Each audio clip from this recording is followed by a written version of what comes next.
situation surrounding Devonte Wyatt and the Green Bay Packers defensive front has gradually transformed into one of the most important and quietly dramatic storylines of the season. And when you really take a closer look at how things have unfolded, it becomes clear why the coaching staff might soon be pushed into making a difficult decision, one that could ultimately shift the balance of the interior defensive line and open a legitimate opportunity for undrafted rookie Nazir Stackhouse to take on a larger and more meaningful role at the start of the year. Wyatt seemed poised to become a foundational disruptor for this defense, showing flashes of the dominant interior presence the Packers hoped he would grow into when they drafted him. His early season production backed that up with real numbers and real impact, as he recorded 13 pressures on just over 100 pass rushing snaps, putting him at a strong pressure rate that suggested he was finally turning a corner. In his fourth NFL season, he played with energy, urgency, and leverage, and it felt like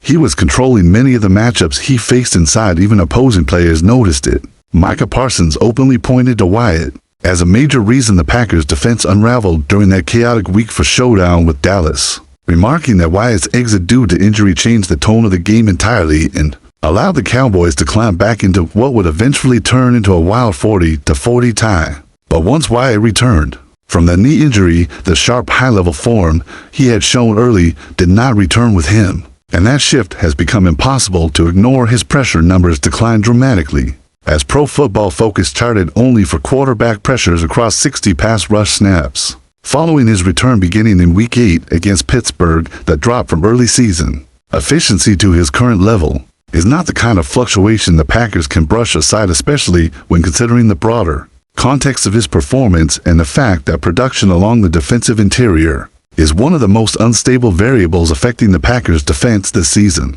When a player at that position stops winning consistently up front, it tends to snowball in multiple directions. It affects run defense, gap control, linebacker freedom, pocket structure, and the way opposing offensive coordinators scheme their protections. And unfortunately, this is not the first time Wyatt has followed a similar pattern. In 2024, he started strong before suffering a high ankle sprain, and afterward his numbers and his tape never returned to the same dominant trajectory. He tallied only 2 sacks and a modest number of pressures over the final stretch of the season, and once again the run defense component of his game lagged significantly behind his pass rush upside. PFF currently ranks his run stopping grade near the bottom of all qualifying defensive tackles, placing him in a position where his lack of power against the run becomes a major issue for Green Bay, especially with other interior linemen like Colby Wooden and Carl Brooks also grading below ideal levels in run defense.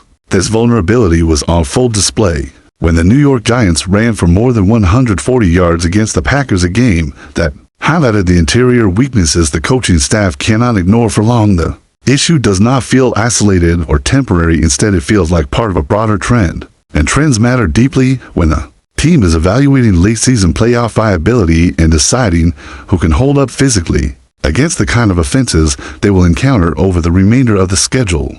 This brings us directly to Nazir Stackhouse, the rookie nose tackle whose emergence has been gradual but noticeable. Stackhouse did not enter the season with overwhelming preseason grades, but he brought with him a profile centered around strength, play recognition, and run stopping force traits that translate especially well during physically demanding late-season games, even though his early usage was limited, mostly appearing in short stretches. While Wyatt recovered, the coaching staff has slowly tested him with more significant snaps, and the results have been promising. He has posted multiple games with PFF grades above 60, and unlike Wyatt, his arrow appears to be pointed upward rather than downward. Stackhouse is built for the gritty interior work that Green Bay desperately needs. He stands at 6'3" and 320 pounds with the leverage and power to control double teams, absorb contact, and hold the line of scrimmage in ways Wyatt simply cannot at the same consistency. Right now, Stackhouse showed this trait consistently